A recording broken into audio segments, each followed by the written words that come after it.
Thank you so much, Mrs. Street Perry. Now, we want to set the right tone for today's activities. My name is Brian Brown, I'll be your moderator.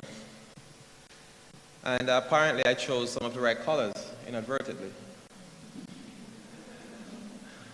I guess it's the energy. Both schools resplendent in their blue, different shades. I happen to be in that as well. But today is not a blue day, it's a celebratory mode that we are in. And the mood that we are setting is that we are indeed very happy to see these students excel at this level. All the schools that have participated from day one up to this point, all of them deserve a big round of applause.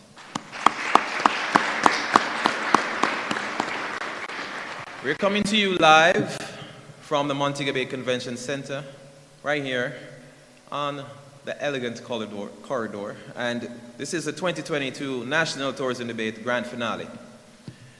We'd like to welcome our viewers who are watching us live, the stream on PBCJ, Flow, channels 113 and 105, and via our social media platforms. Before we go any further, let's celebrate the two schools vying for the national trophy, Wolmer's Girls and St. George's College. Round of applause continues as both schools hail from our capital, Kingston, which means the trophy will reside there for at least another year. First place winners will receive the national trophy, gold medals, a cash prize of $150,000, and chocolate prizes. Winning coaches will receive an all-inclusive weekend for two at Royalton Hotel and Suites and Margaritaville dinner passes. Other prizes for second place and third place winners would include medals, Chocolate Caribbean passes, Club Mobay, VIP airport gifts, gift baskets from Grace Kennedy and Fontana Pharmacy, and passes from Moon Palace Resorts. Let's again have a round of applause for semi-final participants. And I'm going to burn it today. A lot of clapping, because we're in that mode. We'd like to thank the following sponsors of the National Tourism Debate. We are most grateful for their invaluable support. The Tourism Enhancement Fund, TEF, Deja All-Inclusive Resort, the Jamaica Hotel and Tourism Association, JHTA, Royalton Luxury Resort, Chocolate Caribbean, Pier 1 Bar and Restaurant, Coral Cliff Gaming and Entertainment, Margaritaville Group, Origin Juices, Starbucks Jamaica, and CMG Gallagher. A round of applause, please. Our adjudicators this morning, Chief Judge Dr. Kerry Wallace, Executive Director of the Tourism Enhancement Fund.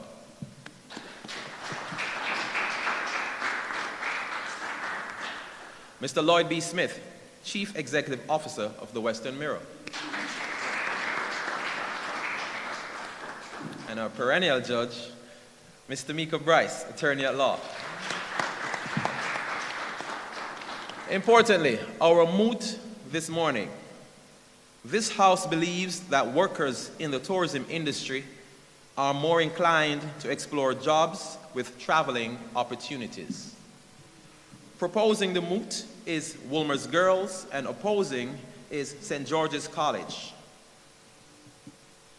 The first speaker is allowed 7 minutes, second speaker 5 minutes, and third speaker 3 minutes, followed by a rebuttal, which will begin with the opposing team. The match will begin with our proposing team, Wolmer's Girls. Speaking for Wolmer's Girls, first will be Dominique Brown, followed by, for St. George's College, Imani Roden. Let the debate begin.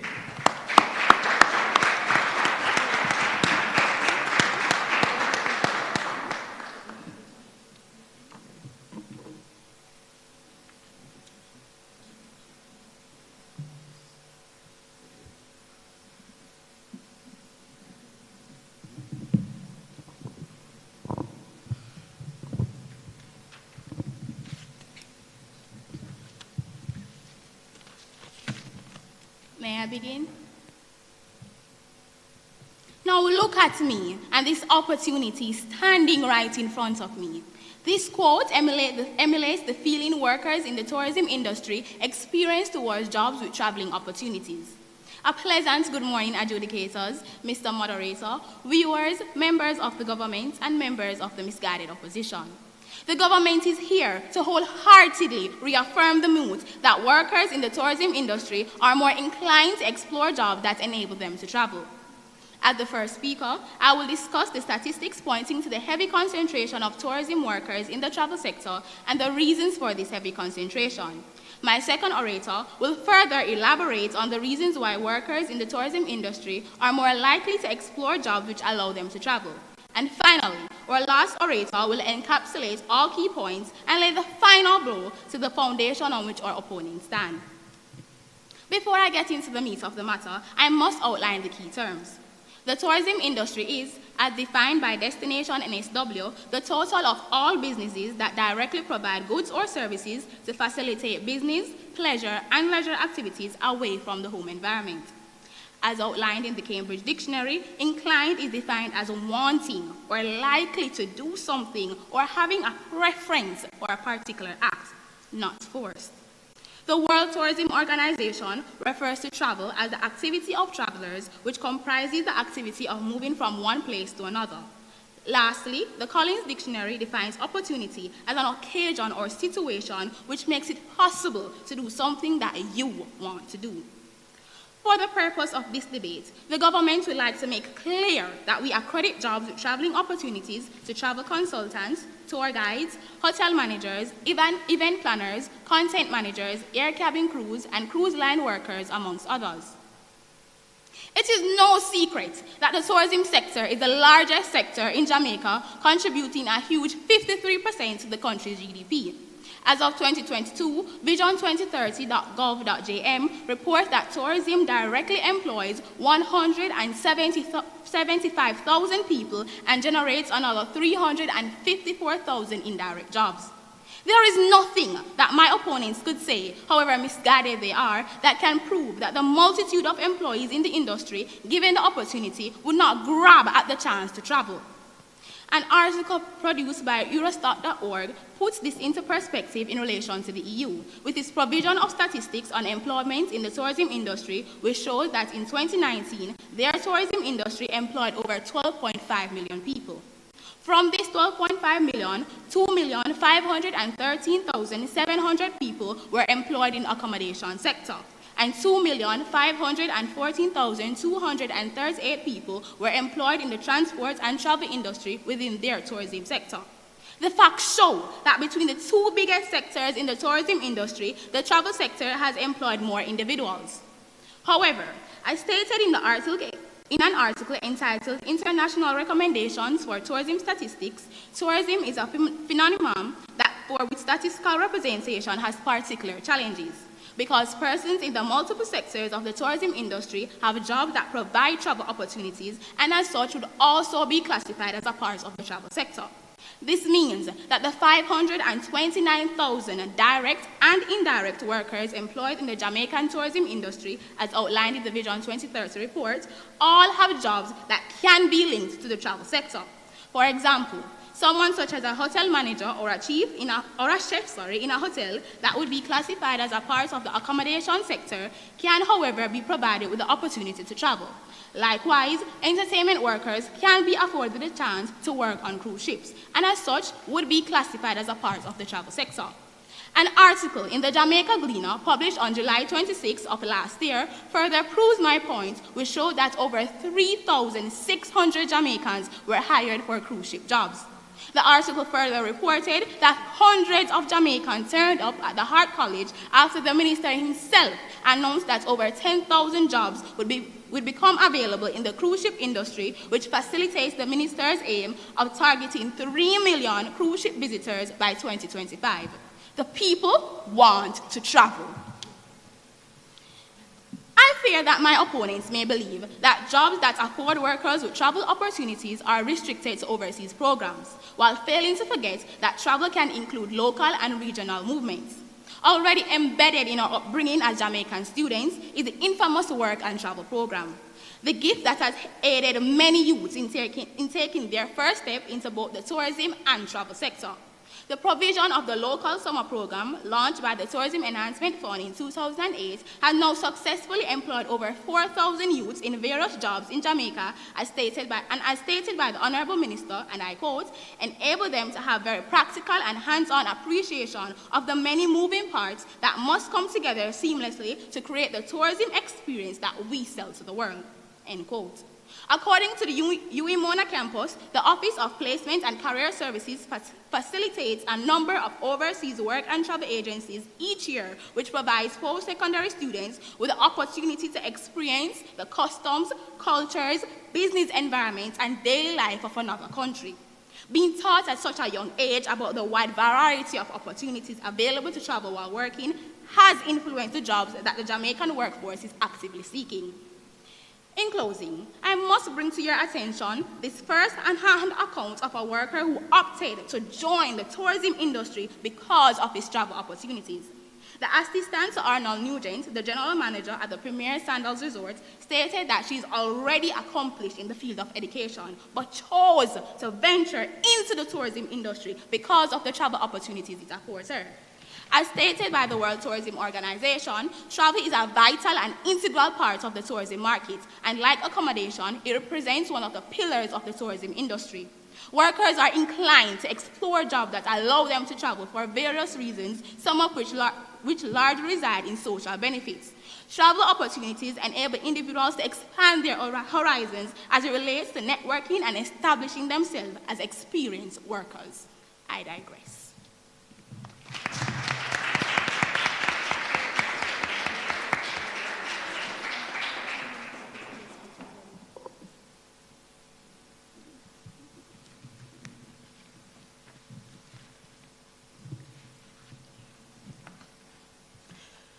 Judges, guests, worthy opponents, and teammates, a great day to you all. My name is Imani Roden, and I'm the opposition's opening speaker in today's debate. Today's motion reads, this House believes that workers in the tourism industry are more inclined to explore jobs with traveling opportunities. Before discussing my points, I'd like to explicate some terminologies. According to the World Health Organization and Oxford Dictionary, a worker is someone who performs personally any work or service for an end user who is not a client or customer, whether under a contract of employment or any other contract. The tourism industry in its broadest sense is a total of all businesses that directly provide goods or services to facilitate business, pleasure, and leisure activities away from the home environment. Inclined means to be favorably disposed towards or willing to do something. And travel is the movement of people between distant geographical locations, which can be done by foot, vehicle, or other means, with or without luggage, and can be one way or a round trip. With these definitions in mind, my learned opponents can finally grasp something for the first time in their lives. The contextualized motion now reads, this House believes that someone who performs personally any work or service in the total of all business that directly provide goods or services to facilitate business, pleasure, or leisure are more favorably disposed towards exploring jobs with travel opportunities. My second speaker will speak on the negative impacts and personal impacts of travel opportunities become limited. When there are fewer jobs available, workers may face increased competition for positions, which can lead to lower wages and fewer benefits. For workers who are passionate about travel and may have entered the tourism industry specifically for this reason, job scarcity can be particularly disheartening.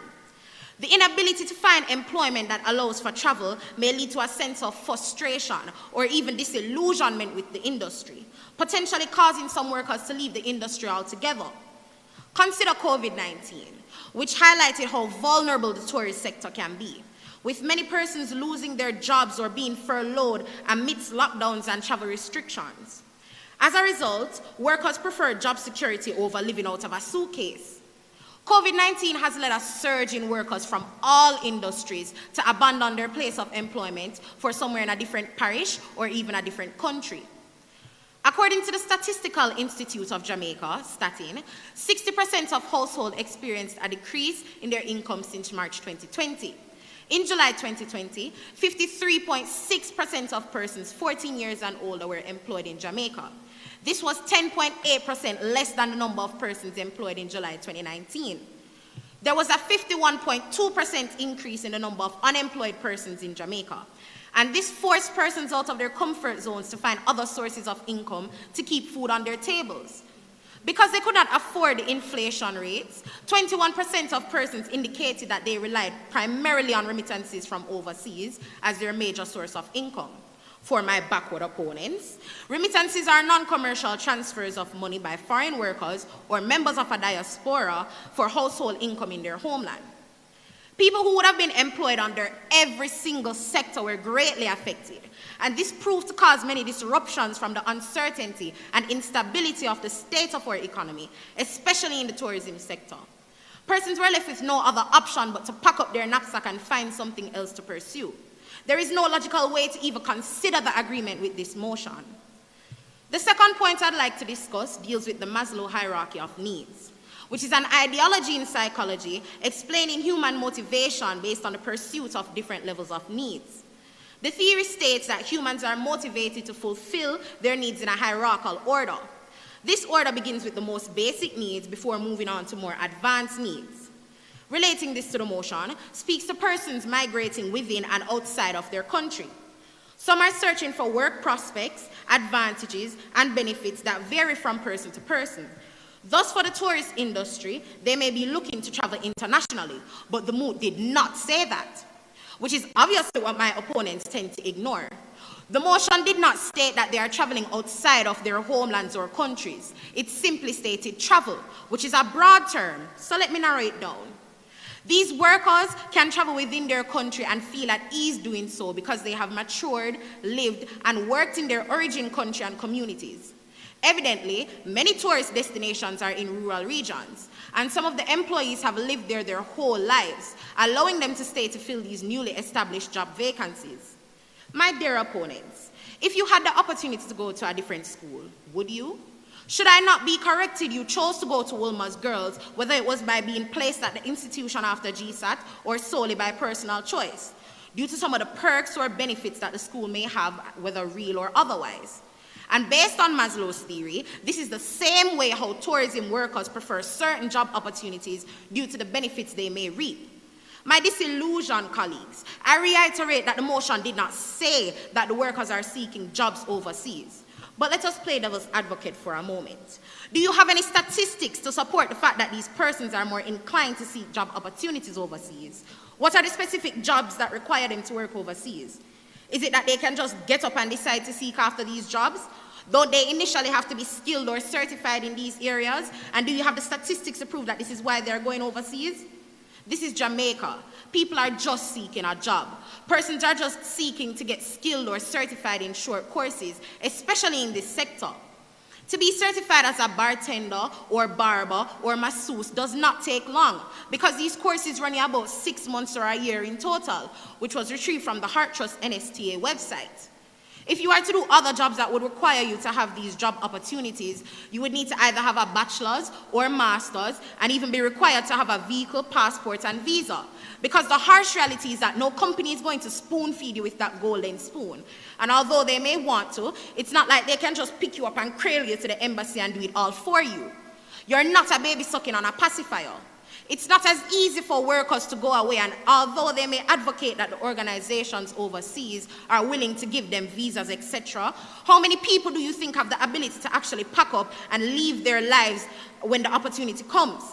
These workers are not like teachers or doctors who are certified and can just relocate their lives to whosoever's jurisdiction. Some of these jobs that require you to travel have unbelievable requirements and will not provide an easy way out for you. My opponents cannot simply be on their falsely proclaimed high horse and ignore the minute details that make up the big decision. Judges, guests, and opponents, this is why my teammates and I wholeheartedly disagree with the motion. This House believes that workers in the tourism industry are more inclined to explore jobs with traveling opportunities. The opposition now comes to a halt.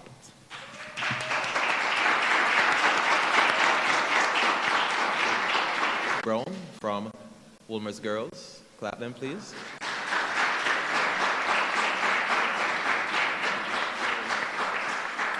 I see you have clapping rehearsals over there. Okay, fair enough. Our next speakers will have 5 minutes to speak. First up, from Wolmer's Girls, and she will be followed by Javon Fagan of St. George's College.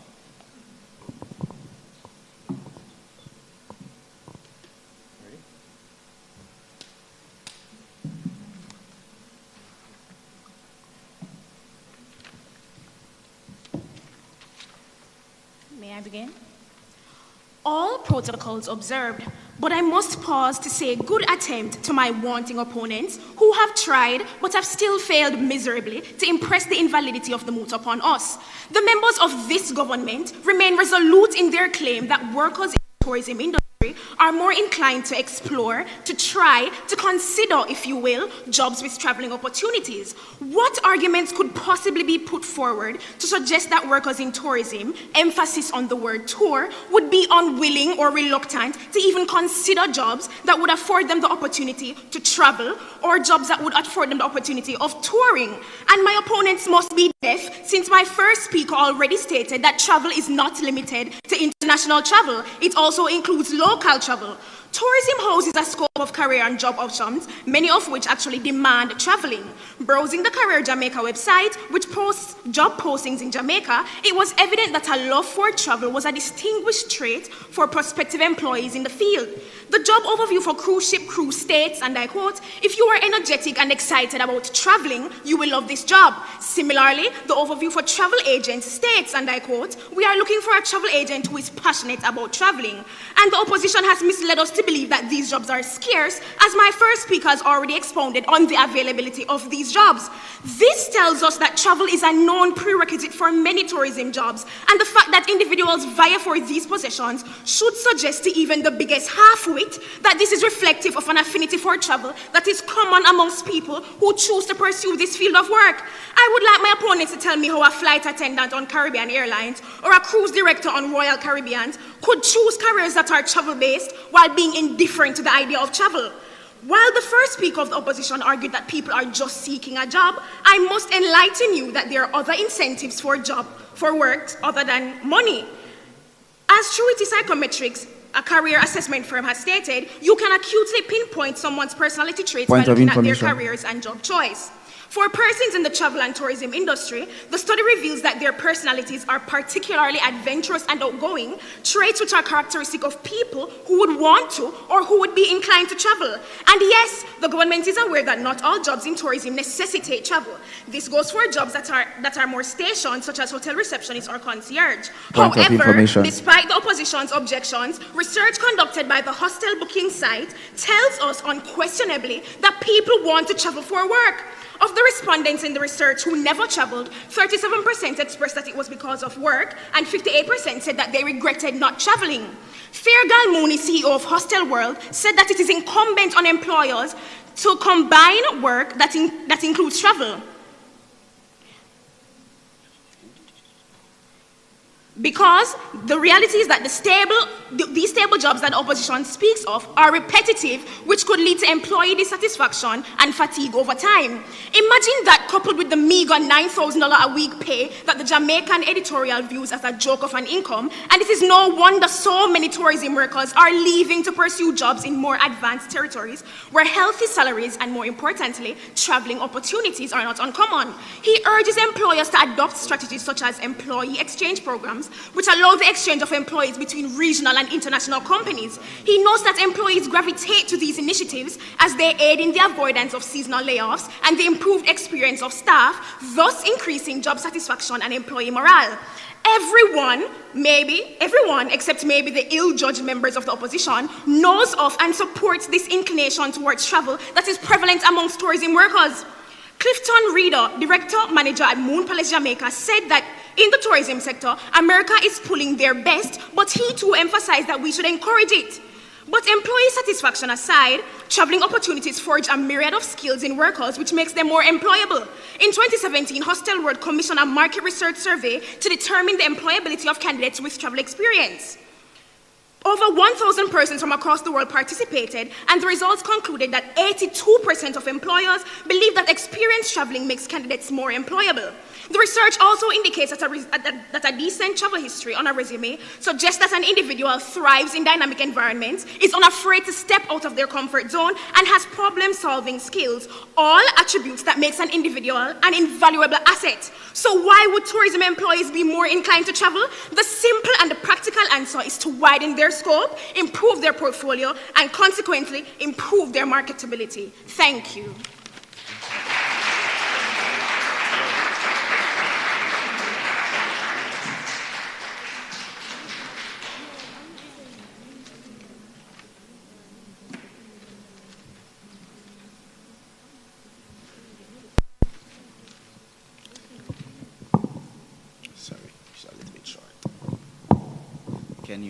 Can you hear me?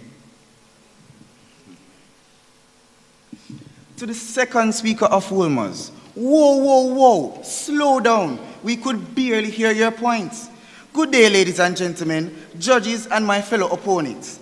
I stand to oppose the mood today that workers in the tourism industry are more inclined to explore jobs with traveling opportunities. While it may seem logical to assume that those in the tourism industry would be attracted to jobs that offer opportunities to travel, there are several reasons why this may not be the case. The reality of traveling for work is not as glamorous as it may seem or as you may think. The life of a traveling worker is often challenging and can involve long hours, stress, fatigue, and even cost a large sum of money. Traveling frequently for work can have a negative impact on one's personal life, including relationships and mental health. In a survey conducted by the Global Business Travel Association, 37% of business travelers reported feeling more stressed after returning from a work trip, while 46% reported feeling exhausted. In addition, frequent traveling can also lead to a decrease in productivity because of the same reasons of workers experiencing fatigue, stress, and burnout. According to a study by the Harvard Business Review, business travelers are 80% more likely to experience mental health issues than non-traveling employees. There is also the fact that there are workers who will not want to travel because of personal or family commitments. In fact, a survey conducted by Tourism Concern found that only 13% of tourism workers were interested in traveling as part of their job. Many companies that attribute themselves to be local supporters in traveling as part of their job, many companies that attribute themselves to be local supporters in the tourism sector in Jamaica, whether locally or internationally owned, see their workers getting the chance to travel to work in different parishes, though they did not know of these traveling opportunities initially. For example, when one works at a coffee shop, such as Starbucks or in a hotel cafe, the preconception is being stationary as an employee. I'm pretty sure they are not thinking of traveling. However, due to the nature of the branching business structure of these institutions, they have arms in several parishes at which an employee can find themselves working on any given day. At the last match, which is the semi-finals of the National Tourism Debate Competition at Iberia Star Hotel, a Starbucks employee manning the table for the refreshments recounted her story to us about how she ended up living in St. Elizabeth and working as far as the Starbucks location in Kingston. She stated, "When I started working with them, I never expected to travel at all, not to mention somewhere even as far as Waterloo in Kingston." She also mentioned that when she went overseas for work, the customers were a lot to handle. It was not as small and manageable compared to Jamaica. She even went as far as doing a comparison to say that the busiest Starbucks in Jamaica is as busy as the calmest Starbucks in the US, explaining and summarizing all the negative experiences that come with jobs with traveling opportunities. Now, as we may all notice, there are negative economic factors that tourism workers with traveling opportunities may face. The cost of travel, accommodations, and meals can quickly add up, leaving workers with little disposable income. In case you don't know, disposable income is income remaining after deduction of taxes and social security charges, available to be spent or saved as one wishes. According to the World Travel and Tourism Council, most persons employed in the tourism industry are low-skilled workers, which 60% of those workers are women. In the tourism industry, women still earn 10 to 15% less than men in similar positions. So what about the single mothers out of that 60% that can barely have money to feed their children? Do you think they would really think about or be inclined to explore or take jobs with traveling opportunity to add more stress and more economic burden than they are in? Come on, let's not play boo-boo the fool here.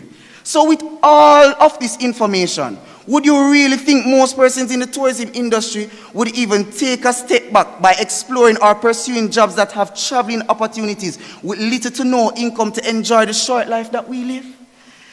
I assure you that even our opponents will not like that, as I am positive everyone loves their own money to spend on themselves and go to a dinner every now and then.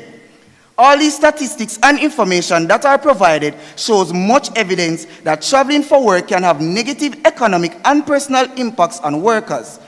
By now, we must come to the realization that if our opponents really still believe in what they are saying, they need psychiatric evaluation.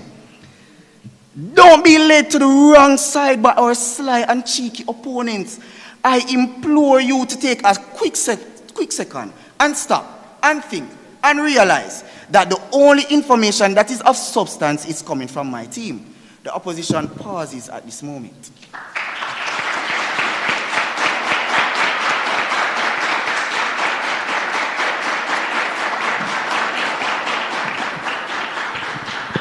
Really? Like for real? Ladies and gentlemen, come on, give it up one more time for second speakers. From Wolmer's, thank you. From Wolmer's Girls, Rihanna McDuffus, and from St. George's College. And now for our third and final speakers, Aaliyah Thompson, followed by St. George's College's Jordan Anna Beckford.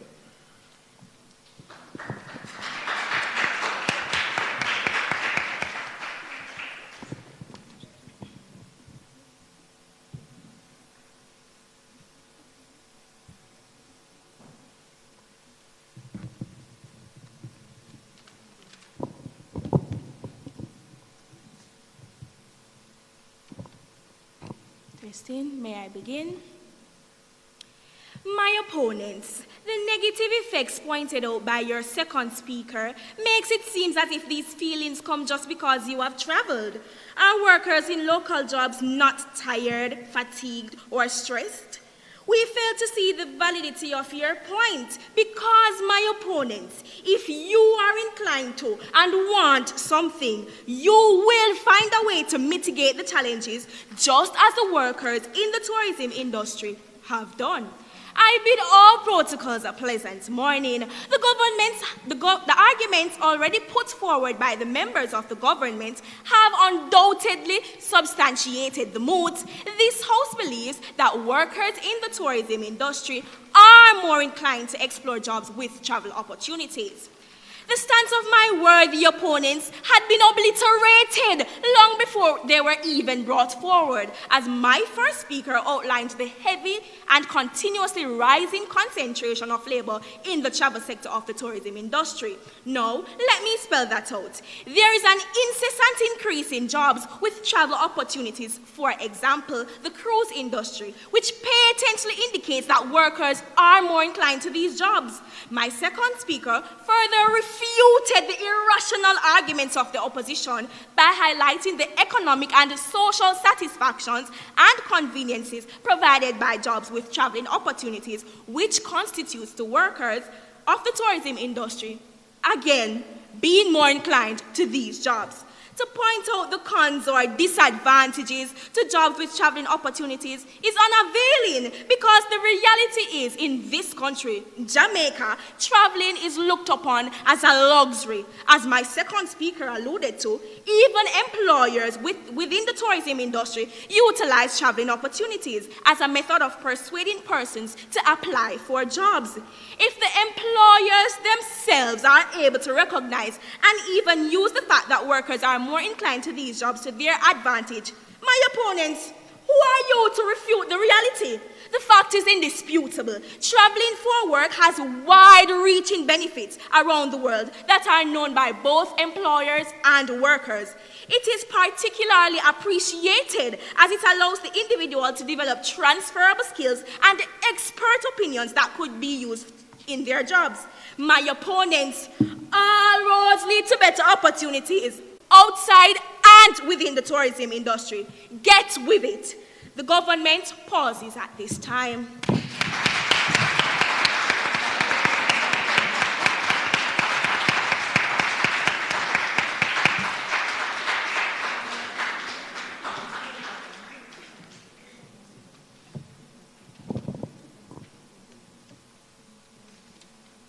May I begin? Opposition's third speaker. You rebutted stating that all jobs are exhausting and tiring. But why would we want to add to that? Just a bit of advice, my dear opponents. Instead of raising your voices, improve your arguments. Good day, ladies and gentlemen, judges and misguided opponents. I am Jordan Anna Beckford. My teammates already elaborated on some astounding points on why it is outrageous to believe that workers in the tourism industry are more inclined to explore jobs with traveling opportunities. I shall now bring this debate to a close with a few more important points to consider. Now, traveling and brain drain has been an issue for our country's economy and workforce for several years. We should be cognizant of the need for travel opportunities and the issue this brings. But this is nothing new, because many educated citizens are leaving the country in hopes for greener pastures. Examining the moot from another angle, let's play devil's advocate for a minute. The moot reads, workers in the tourism industry are more inclined to explore jobs with traveling opportunities, which is preposterous to think in comparison to other declining sectors, where workers are taking traveling opportunities wherever they present themselves. Example, our education industry. Undoubtedly, our education field is rapidly declining, and time is almost up. Annually, numerous teachers in this field are traveling and seeking other opportunities overseas. According to Statin JA, the subtotal of teachers has depleted from 2013, when it was recorded 24,121 teachers were employed, compared to 2018, where 23,832 teachers were employed. It was also concerning that in August 2022, 600 of our teachers either resigned or went on leave.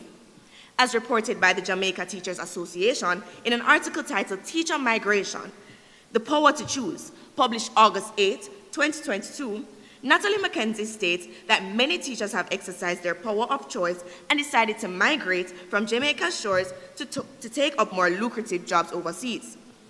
How are you to raise the argument that workers in the tourism industry are more inclined to seek traveling opportunities when the tourism industry is more prosperous in comparison to other sectors?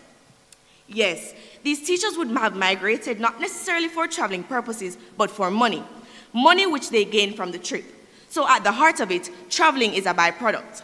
Thus, the reason workers in the tourism sector are not more inclined to seek jobs with traveling opportunities is that all the benefits found in a job with traveling opportunities already exist with their job, including experiencing new cultures, meeting new people, sightseeing, and the enviable US dollar as they work in the tourism industry.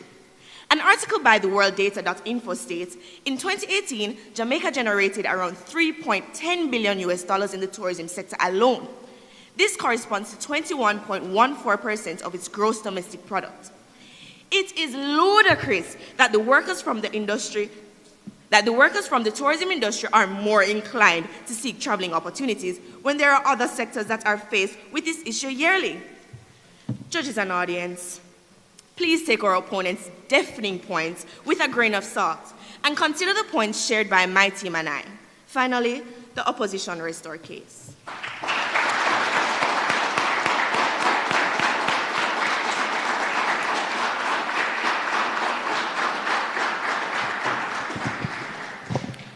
Well then, the case is well and truly put to bed, but there is a matter of the rebuttals. Before we get to that, let's take a moment to acknowledge our third speakers again, representing Wolmer's Girls, Leah Thompson, and St. George's College's Jordan Anna Beckford.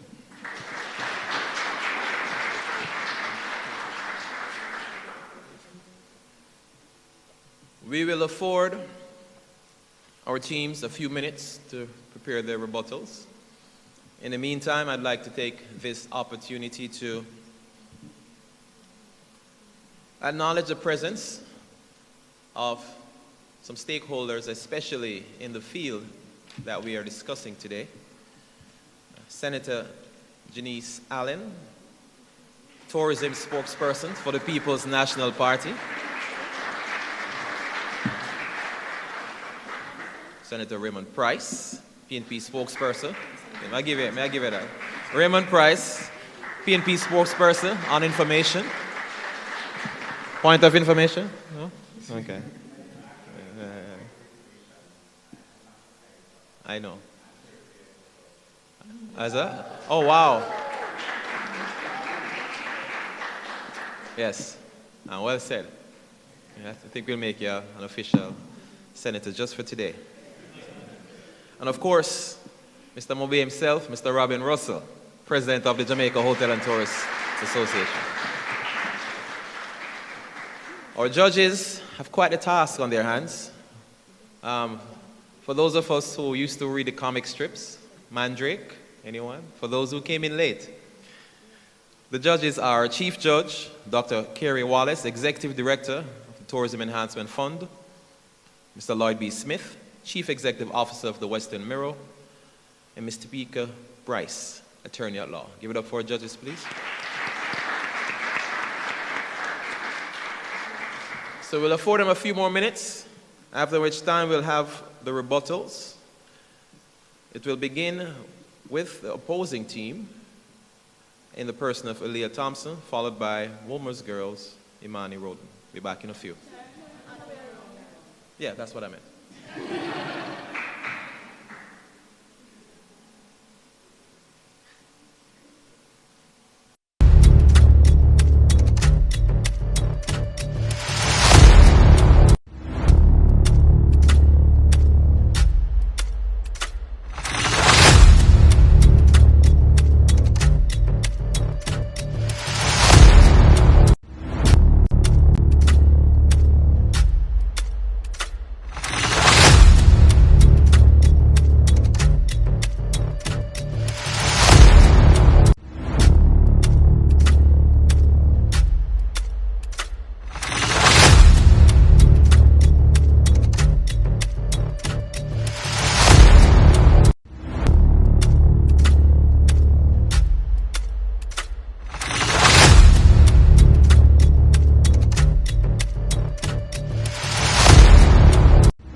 He thinks I was campaigning for that staycation vocational opportunity thing when I suggested that our rebuttal orators switch schools for a moment there.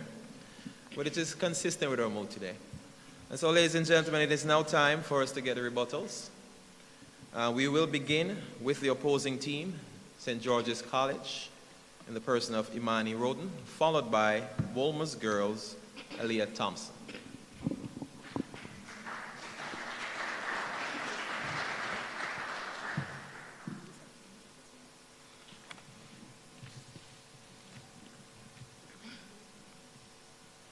Hello? Is anybody there? Seems like I have reached the voicemail box of Wolmer's High School for Girls. Maybe they use this opportunity to go out traveling to find points to finish their job. Them and the imaginary tourist sector workers who are more inclined to explore jobs with traveling opportunities, that is. Here, can I get that? Minute, please? Okay. Judges and everyone in the audience, I must apologize if you experienced any turbulence from the proposition with their roller coasters of a speech. My dearest opponents, it has come to what is the end of the road. My bad. My dearest opponents, it has come to what is the end of the road of our turn after turn discourse. We have listened to two distinctive lines of reasoning, fact versus opinion. While we, the opposition, believe that it is the government's job to be responsible and present requisite arguments that have teeth for the public to feel rest assured and feel confident in their stance, the opposition also finds ourselves more inclined with accountability. And so come with us as we take this opportunity to travel and deconstruct the misguided arguments you, the government, have presented here today. To the first speaker, you keep on mentioning the travel sector, keyword travel, but the moot did not say that. It said tourism, and since you defined it earlier, I guess I underestimated your critical thinking skills. Employing more individuals do not mean they want to have it or is inclined to do it. As we stated, most persons just take the jobs that they can because they are low-skilled workers. To your second speaker, what arguments could be put forward? Obviously, your illogical, deafening point spoke volumes to not allow your ears to receive the sound waves. Statistics have proven that jobs with traveling opportunities are extremely scarce and evidently oversaturated. You have ignored so many points of information, which leads me to wonder how true your information or false confidence was. You are agreeing with us when we said that they chose job opportunities based on their needs, so I must applaud your defiance with your stance. Your third speaker. Traveling is looked at as a luxury, and we must agree, but please pick at your brain to remember that my second speaker stated that it costs a lot of money, which leave little disposable income to workers. Now, if all that I have said did not put things into perspective for side proposition, then I am sorry. I hope by the end of our discourse together, you would have taken the opportunity to travel to the side of greener pastures as our job would be done, and any more attempts to persuade you will be futile. We cannot allow our perceptions to blur the lines between fallacies and reality. I reiterate, this house believes that workers in the tourism industry are not more inclined to explore jobs with traveling opportunities. And with that, side opposition rests their case.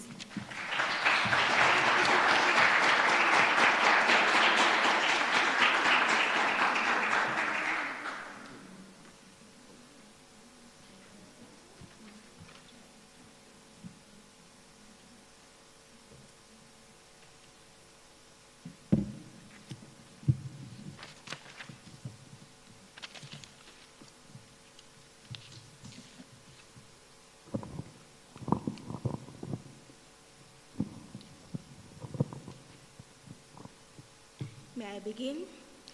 My opponents, we are not into the melodramatics. This is not the little theater.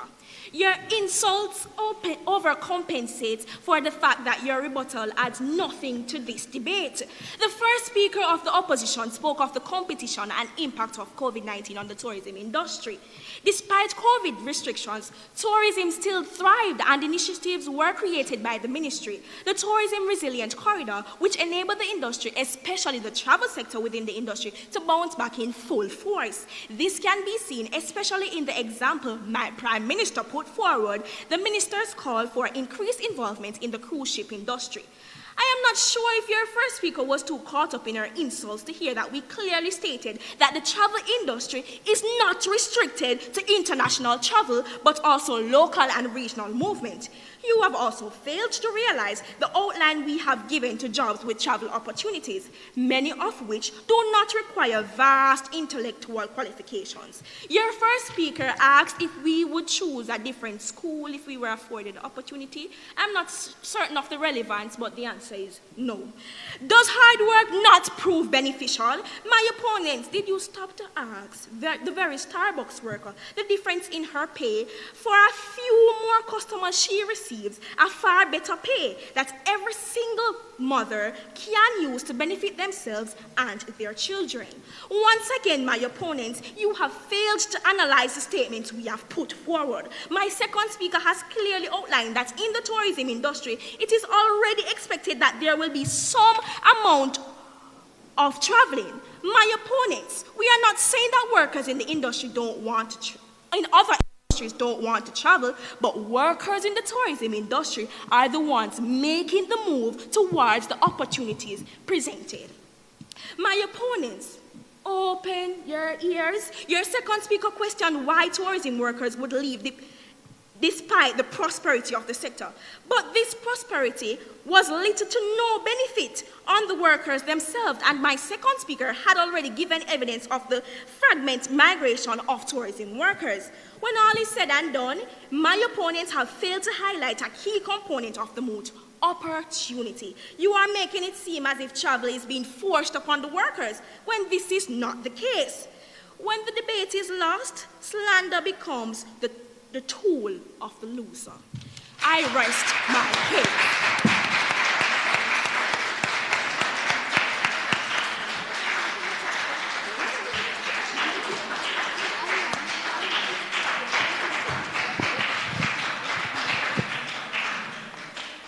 I know one of our judges, who is a renowned thespian, would be able to relate if I were to say, what a pricky. Indeed, Mr. Lloyd B. Smith. Ladies and gentlemen, a big round of applause for all 6 speakers.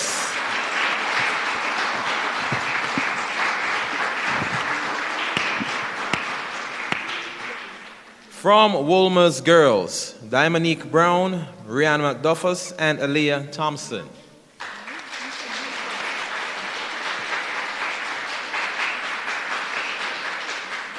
From St. George's College, Imani Roden, Javon Fagan, and Jordan Anna Beckford.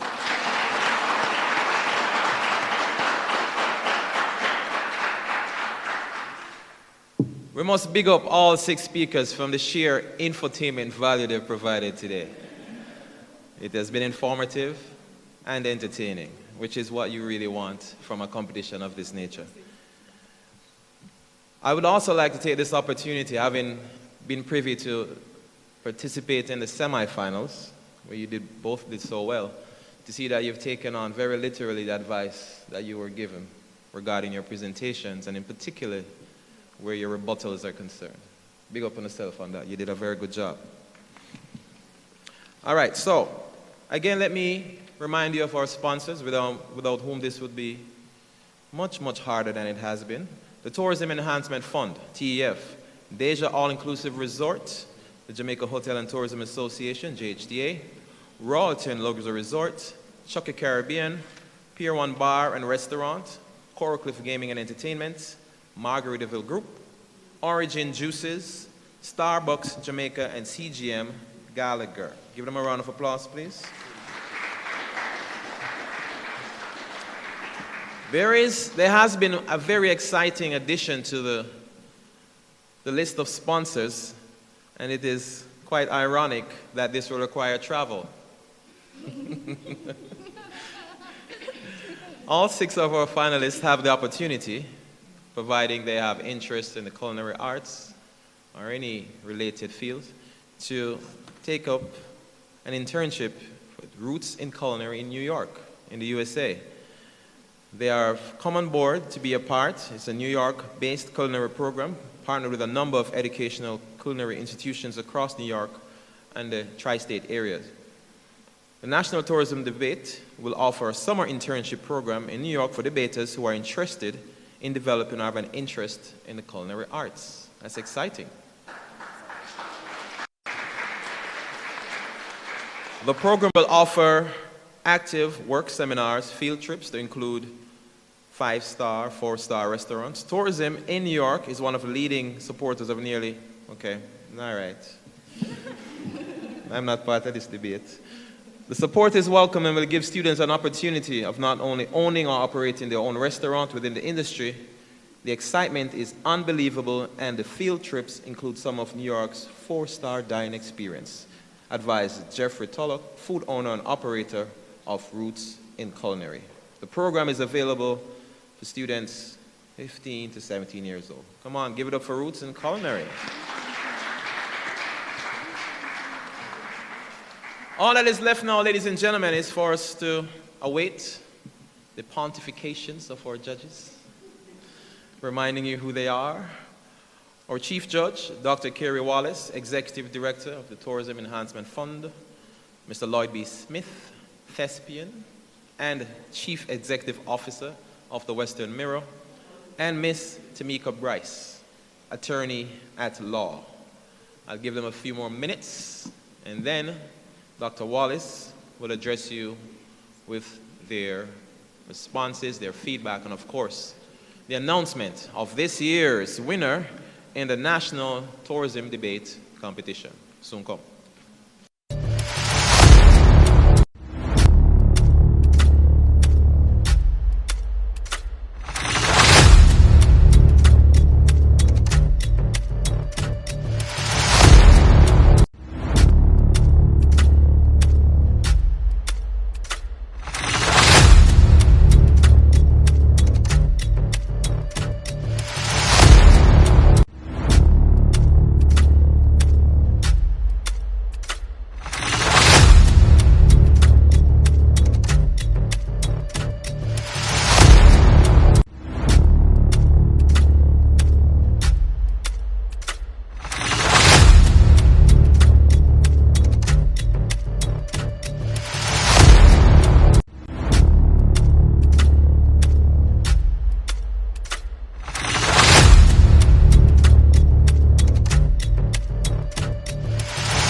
key insight on how each team performed. I'm sure there will be some feedback on individual speakers, as well as what took place in the rebuttals, which you know or may not know, that should not include any new information. And I'm sure that will come up as well at some point. So now, it gives me great pleasure to invite, to address you, our chief judge for this year's final of the National Tourism Debate Competition, Dr. Kerry Wallace, Executive Director of the Tourism Enhancement Fund. Make him feel welcome, please.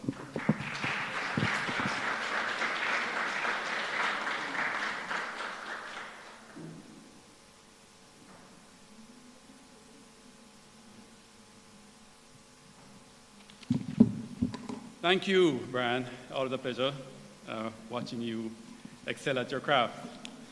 Ladies and gentlemen, all the very important persons who are here to support the students, who, after all, are the most important people here in this room. I'd like to acknowledge their outstanding effort. And no wonder they're finalists. They've done such a good job, don't you agree? Let's give them a round of applause.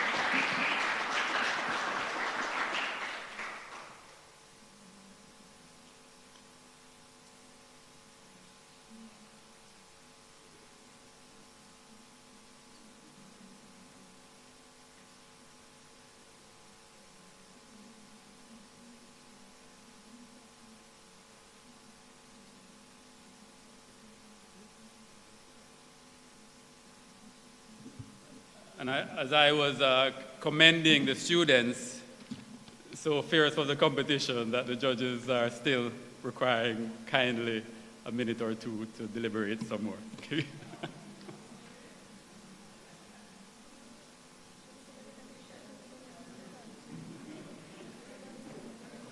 Yeah. This way, that way. I see that as a window of opportunity to big up and acknowledge the hard work that has been put in by the coaches and the teachers, and of course supporting team members for both schools. Come on, give it up for our teachers, the coaches, and for all of you who made a trip from Kingston to be here today. This is a good sign. The fact that they have to deliberate even more means that it is serious and it is close. It was a closely contested debate, and I'm sure the feedback on the scores will reflect that.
I promise you we didn't abduct Lloyd B. He's just using the restroom and then he'll join us.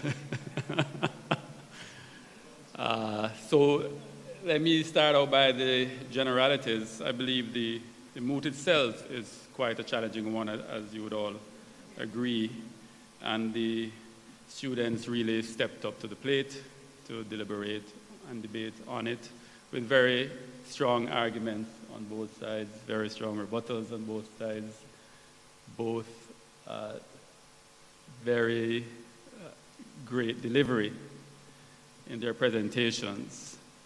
We thought that it would be even more effective if there was less reading and more speaking from the heart, having understood the arguments, and then having more eye contact with the audience and even your opponents, and then delivering those very strong arguments that you did deliver, but from reading. So that's maybe something that I believe will, for the future, will take the debaters over the edge and give them that extra sense of power and impact. So the reason we were debating so much was because it was a split decision. And in the end, we went with the numbers, straight to statistics as we went through and added and counted and tallied. And again, it made us all sweat a little, if we weren't sweating before. But again, congratulations to both teams. Should I announce the best speaker first or the winner first? What's the order? Best speaker first, and that went to, in fact, that too was a split decision, by the way, keeping everybody in suspense. But the runner-up to the best speaker was Aaliyah Thompson from Wolmer's, and the best speaker was Imani Roden.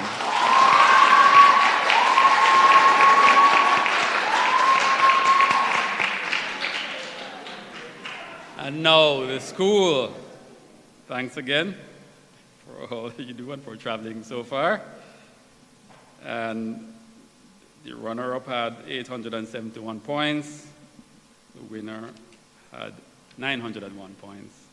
The winner, Wolmer's.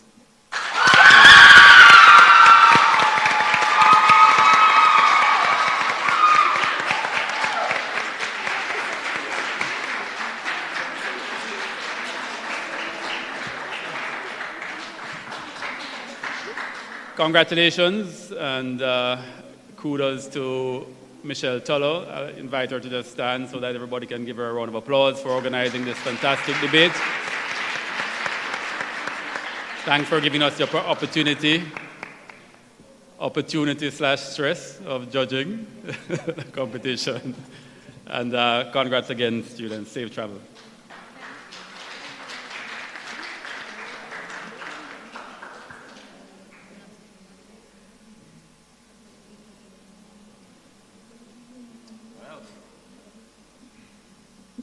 It is far from being a cliche for me to say they're all winners. Come on, give it up for both teams. I feel so proud of them. I mean, I just got to know them a few weeks ago, but having interacting with them, I'm really proud of the effort they've put in, and I can see, and I know Tamika in particular, having been at the semifinals and here today, would have seen the massive improvement in their presentations from then to now. And so, ladies and gentlemen, we are in the closing stages of what has been a wonderful journey.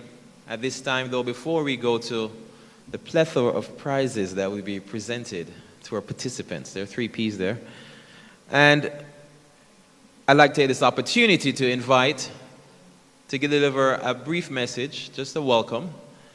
It's fitting that she is the opposition spokesperson on tourism. Please help me to welcome Senator Janice Allen.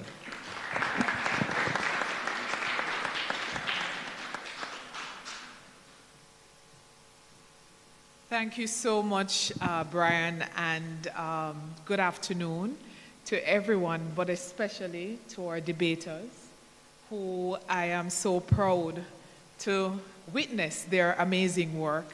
And if I was a judge, I'm happy I was not asked to be a judge. I wouldn't want to be in your shoes at all, and I can see how difficult it was. I want to just acknowledge all those who are here and the supporters of this wonderful industry that we have called tourism.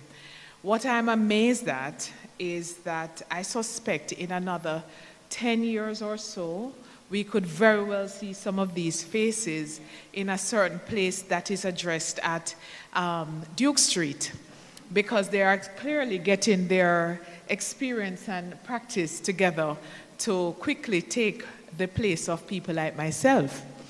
I want to congratulate Michelle Tolo for your hard work and dedication with this project that has become a national project.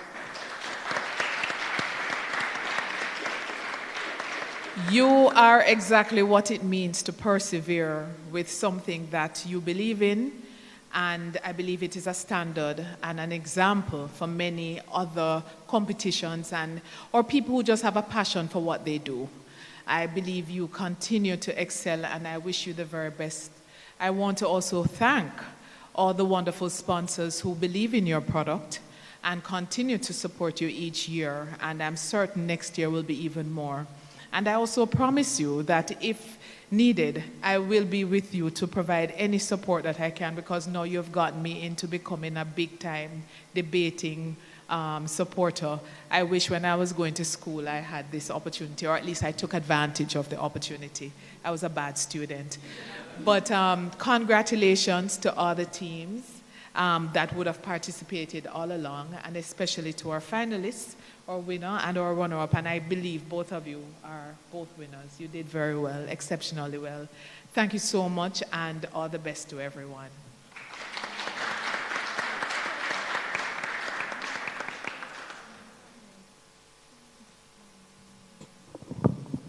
So let me put the bow on this and officially say congratulations to this year's winner of the National Tourism Debate Competition, Wolmer's Girls.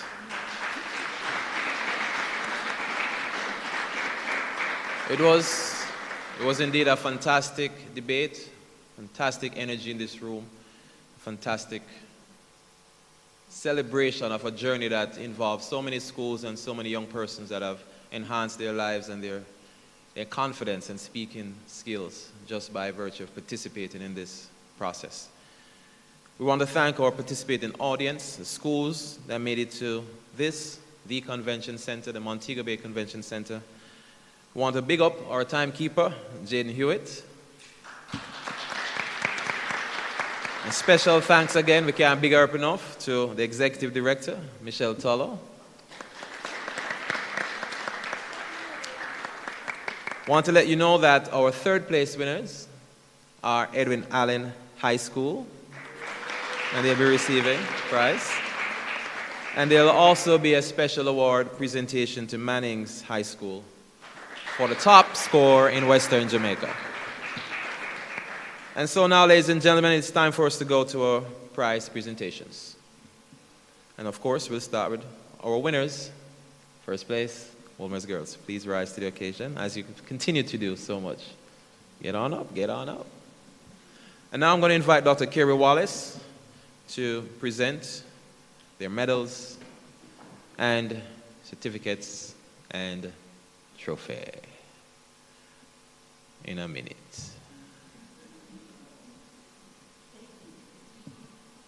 I think you should go over to that side. Go over there. Over there.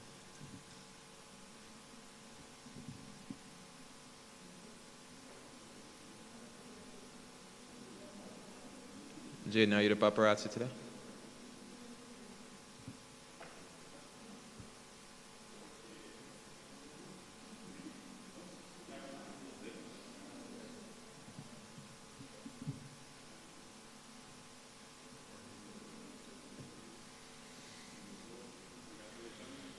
It's a big deal, man. Come on, give him a big round of applause.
Congratulations.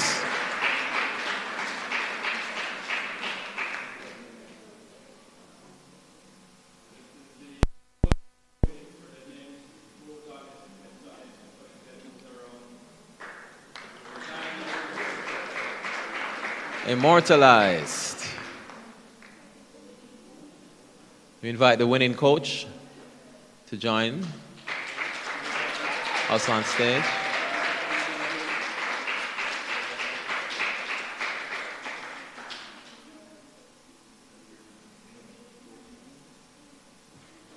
What is your name?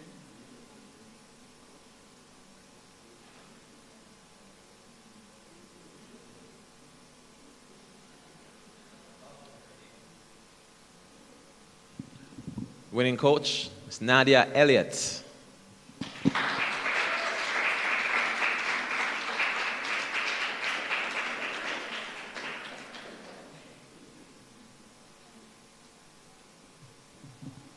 Can't make Royalton drop.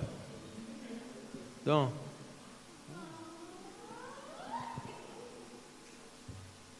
Is this the money? Not yet? Ah, there's a plaque for first place coach. It's Nadia Elliott.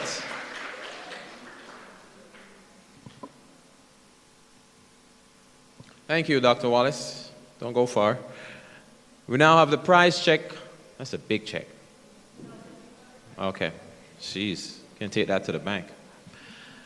$150,000 to the winning school, represented by Executive Director Michelle Tolo. Get a picture, Michelle.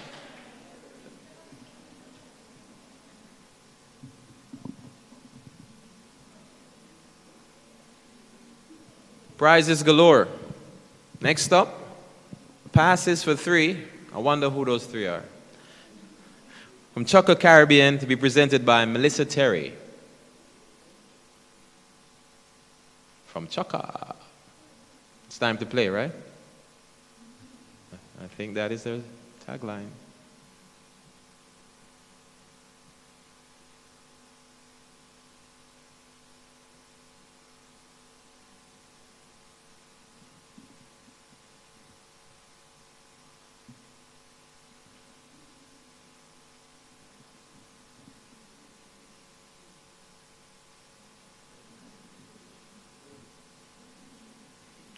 Thank you so much, Melissa.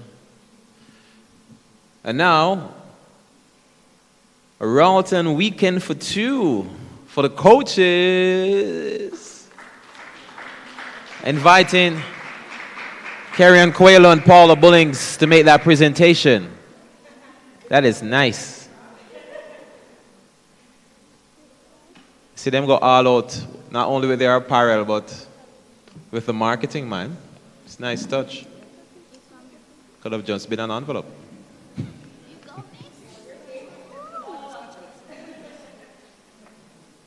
Congratulations.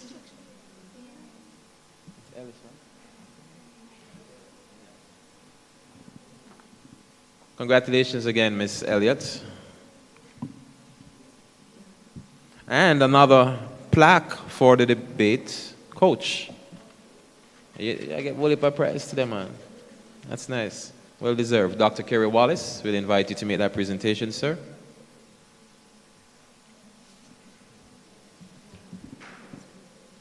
Plaque for the winning team's coach.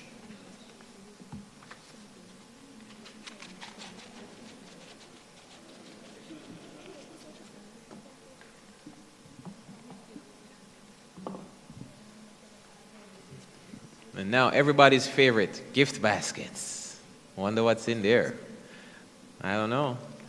We're going to ask Tamika Bryce, one of our learned judges, to make that presentation of gift baskets courtesy of Fontana Pharmacy.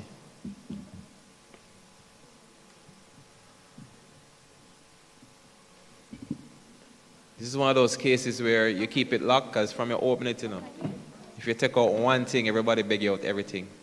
You know how it is. Leave the basket closed.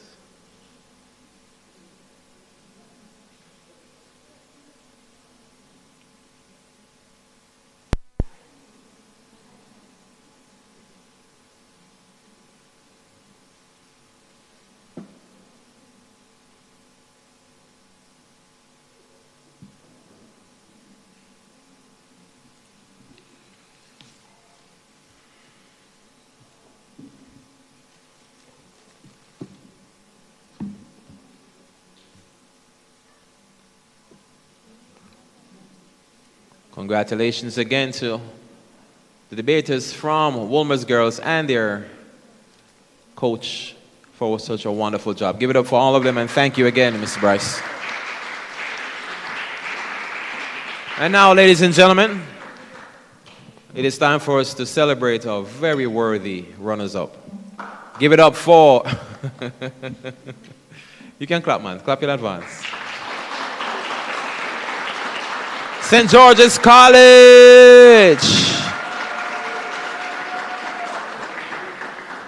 Invite Mr. Robin Russell, President of the JHDA, to make these presentations of silver medals and a trophy to our debaters from St. George's College, Imani Roden, Javon Fagan, and Jordan Anna Beckford.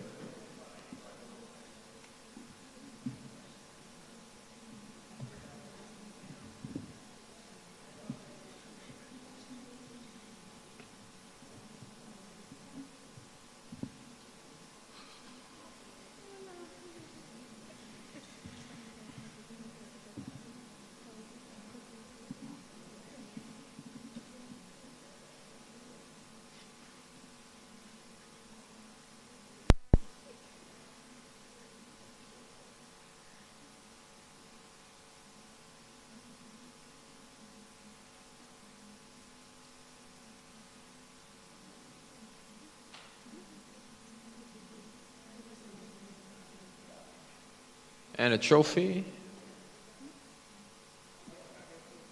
All right.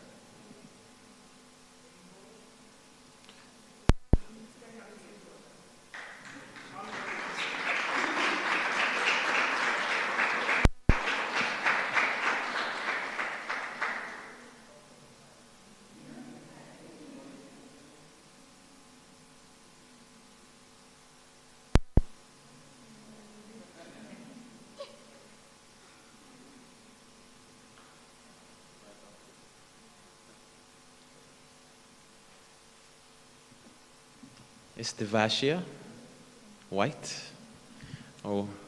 coach of the runners-up St. George's College. Give it up. Wait, don't go. Don't go, we have more prizes for you, man. No, man, we can't treat you so. We have a cash prize of $50,000 to be presented by Michelle Tolo.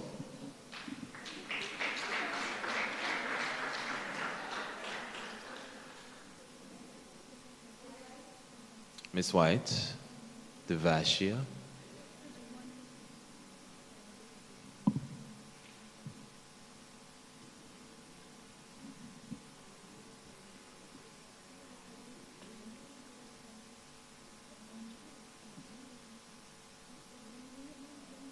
Again, we're going to call on Melissa Terry from Chukka Caribbean. Another 3 passes. This time to our runners-up.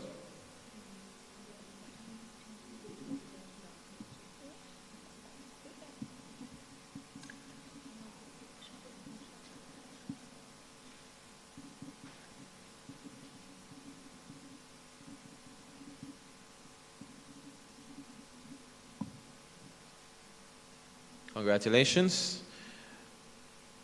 And a special prize for the coach from the runners-up, Miss Devashia White, to be presented by Omar Robinson,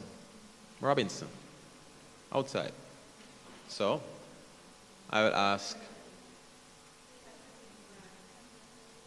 okay, and certificates. So, I'm going to invite both teams to come on up because we have some special goodies courtesy of Starbucks for all our participants in this final.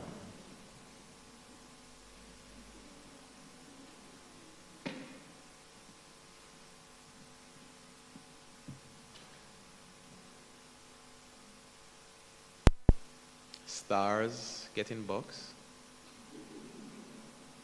Couldn't resist, man. Couldn't resist. It's too easy.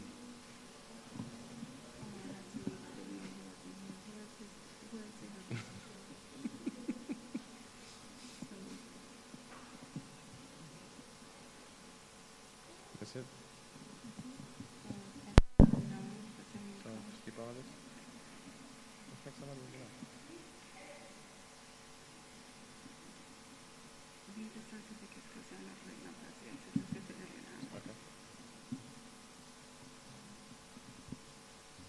Joined by Miss Elliott from Wolmer's and Miss White from St. George's.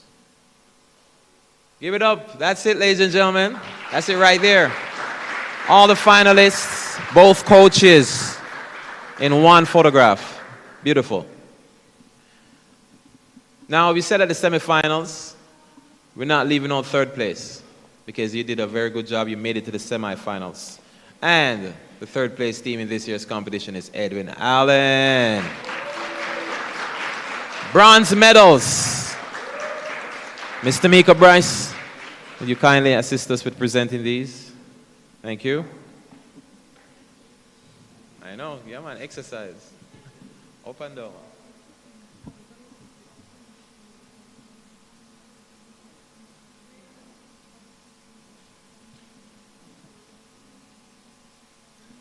Coach.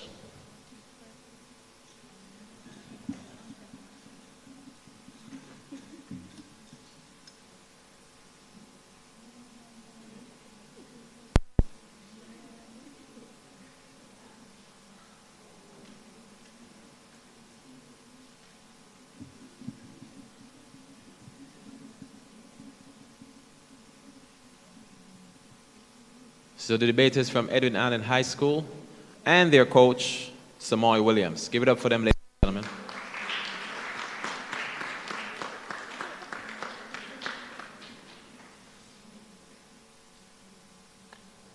And now,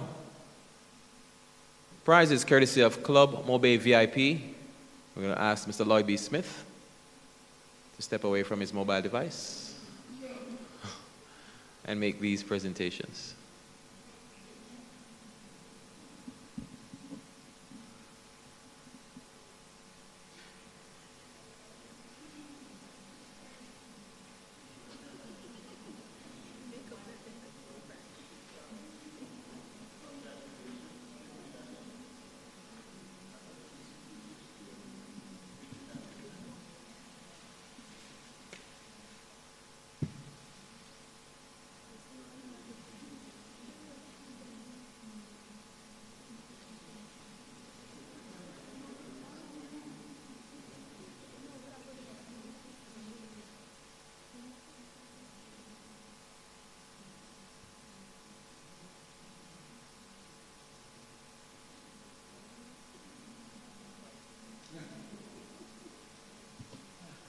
Anytime the governor asks for airtime, you must grant. Permission. No, I just want to say I'm so proud of these students, but particularly why I want to just say what I have to say. You'll forgive me. But in my former life, I was a teacher. And I taught at Edwin Allen when it was Frankfield Comprehensive. I taught English and Spanish. And later on, I taught at St. George's College, where I taught Spanish. So, as young as I look, I have been there, and I really congratulate. Pity I didn't teach at Woolmer's.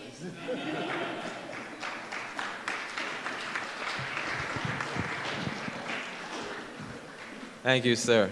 Hey, don't let me not finish you doing it, you know? No, man, come back, man. I have something else for you, man.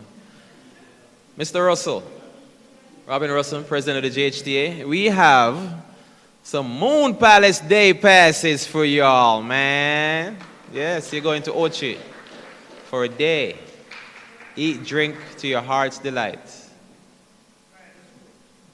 Just for the coach, man, them up there. All right, you're here already. Are the coach I go do or no? Or share? It's the coach. Or share?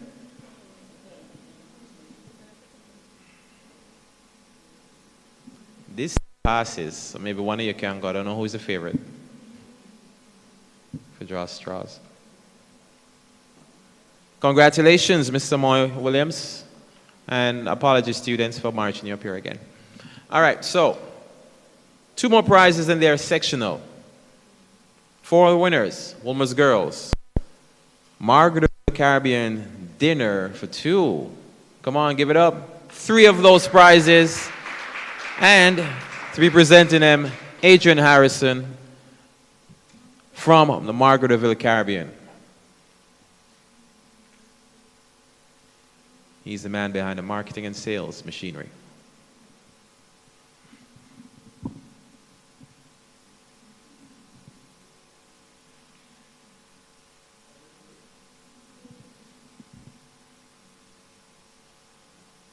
How sweet it is. Did I get a prize now? No, not yet? Okay. Because there's one more. But this one is going to someone representing Manning's High. It's a Pier 1 trophy.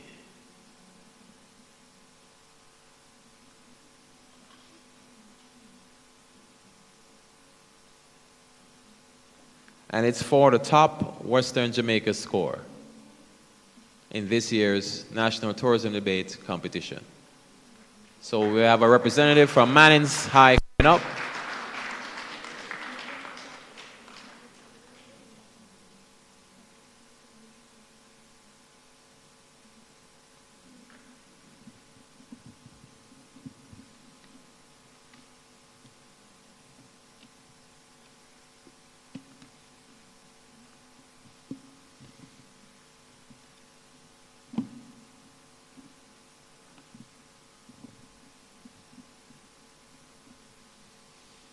Well, ladies and gentlemen, it's a wrap.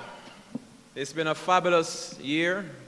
I know there have been challenges, and this is the first time we have been doing this since the ravages of COVID-19, to doing it in person. It's been regional. Pardon me? So now we have some gifts for our judges. I was hoping to take them, man. Michelle, Michelle, you're not helping. Please, ladies and gentlemen, help me to welcome our judges. And of course, ladies first, I'm going to invite Tamika Bryce to grace us once more time, finally, final time this year, to receive a much-deserved token of appreciation. Come on, give it up for her. From our executive, Jaden. Hold on, let me get a picture of both of you. Photograph. Thank you.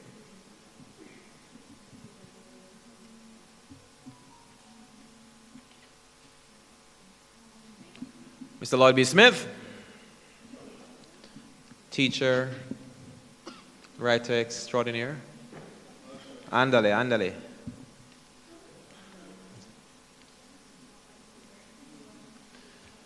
Muchas gracias.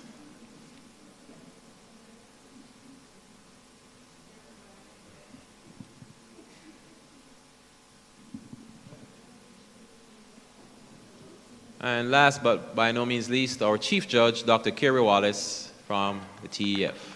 Thank you so much, sir. Again. He gave one of the most riveting speeches I've heard in a long time at the media launch. I still would like a copy of that. It was quite exceptional for those who were there. Thank you one more time. Sir, big up yourself. All right, I think we're done now for real. It's been my pleasure to have been a part of this wonderful experience. What's next? Well, it's a Caribbean tour. Small matter of going to Turks and Caicos and St. Lucia. Yes, getting ready for the regional finals. Traveling. It's so fitting that that was the mood. And so, ladies and gentlemen, it's been a wonderful, wonderful journey, and thank you so much for your support, for all of you who came from far, all the way from the, far. We, as our opening prayer, in our opening prayer, we asked Mrs. Street Perry, she spoke so eloquently, we pray for guiding mercies on your travels back to Kingston and wherever, in Manning's, Edwin Allen, wherever you're going, be it local or regional, we really hope that you get there safely. And we thank you so much for your support. We'll do this again next year, which is this year. And we wish Wolmer's girls all the best. So now, ladies and gentlemen, to close off everything, I'm going to invite you to the vote of thanks. Your executive director for this year's and for so many years. How many years now, Michelle? Too many? Is it 13? 13 years. Lucky number 13. Ladies and gentlemen, Michelle Tolo.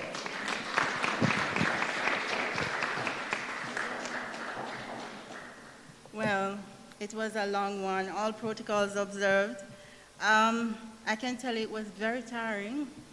We started online and transitioned face-to-face. And I have to thank the patience of TEF, Dr. Kerry Wallace. I know you have gotten some late texts from me in the middle of the night and mornings and all that jazz.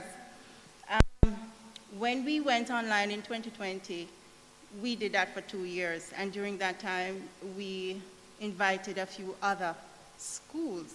But to our surprise, teachers who left traveled overseas to work, and they were familiar with the project called us from the islands. I, being someone who worked in the Caribbean for a few years, I knew exactly what was happening. And I can tell you it's not easy. And let me congratulate Jamaica. You are doing well. Give yourself a round of applause. Coaches, you are doing a fabulous job. When we opened to the Caribbean, I was not thinking what I would be faced with is actually what is happening. And when we started, everybody else, all the other students started, but Jamaica, you were ahead. You were ahead in many areas. But what I found is that there were some countries that even a year after you started, they still did not open. And we're talking the countries that are participating, St. Lucia, Turks and Caicos, these students. So it has been a tiring journey because they are now transitioning off online to face-to-face. So I have all the students all at once. I would like to thank Honorable Minister Edmund Bartlett for helping us in 2010. We are now in 2023, and the journey, as I can tell you, was difficult, but we're here face to face, and hopefully, now that the trophy is in Kingston and we've been invited to move the debate to PBCJ, things will become a bit easier for us. Deja All Inclusive, Robin Russell, thank you for coming and thank you for helping us. You were a part of the whole discussion with TEF, and I thank you for that. Nadine Spence, who is not here, she told me she would have been here. She has been a backbone of the project as well from the GHTA. Carrie Ann Quilla Castley, where is she? Chukka Caribbean. Chukka, I sing on your name all the time when I'm speaking to the other islands. Chukka is there, Chukka is there. And they're like, oh, Miss Teller, is only Jamaican prizes you have. Pair 1, new, they started this year. Coral Cliff brand, who put in a good word for us with Coral Cliff. Margaritaville, who I started tourism with in Jamaica. I actually worked in tourism in the Bahamas, and when I came to Jamaica, Margaritaville, Spring Break, Carry-On, all these things, right? Origin Juices, Mark McConnell, he has been with us now for 3 years, and Starbucks Jamaica. So thank you, Starbucks. I'm hoping that when we move to PBCJ, we will have the sponsors move with us, because I can tell you, Montego Bay, I have Kingston sponsors already calling. I have registrations coming in already from schools. So we have to keep this as a tourism product. This is the tourism capital, and although our trophies in Kingston, we still want to be able to knock on Dr. Kerry Wallace. We'll be right there in Kingston with you. To our moderator, Brian Brown, special thanks is extended to our Chief Adjudicator, Dr. Kerry Wallace, Executive Director of the Tourism Enhancement Fund, Ms. Tamika Bryce, Mr. Lloyd B. Smith, journalist and CEO of the Western Mirror. We have missing Dominique Shaw from the Montego Bay Chamber of Commerce. He was also a judge.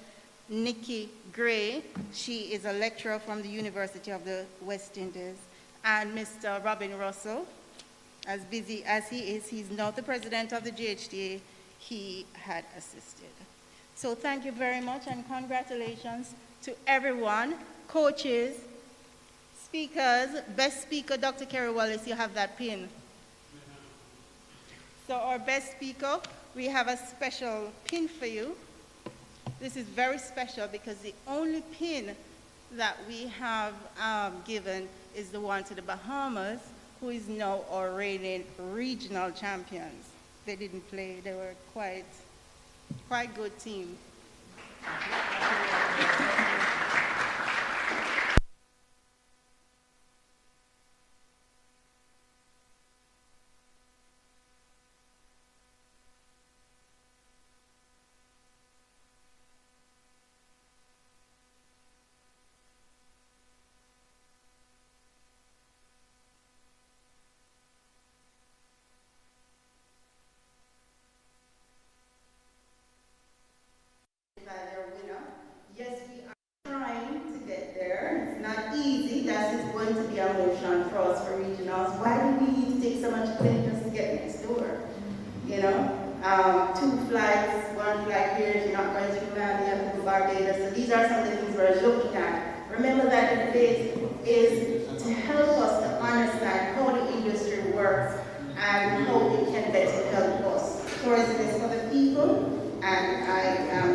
Ladies and gentlemen, you've been awesome. Thank you so much. You now have permission to get on with your day. Have a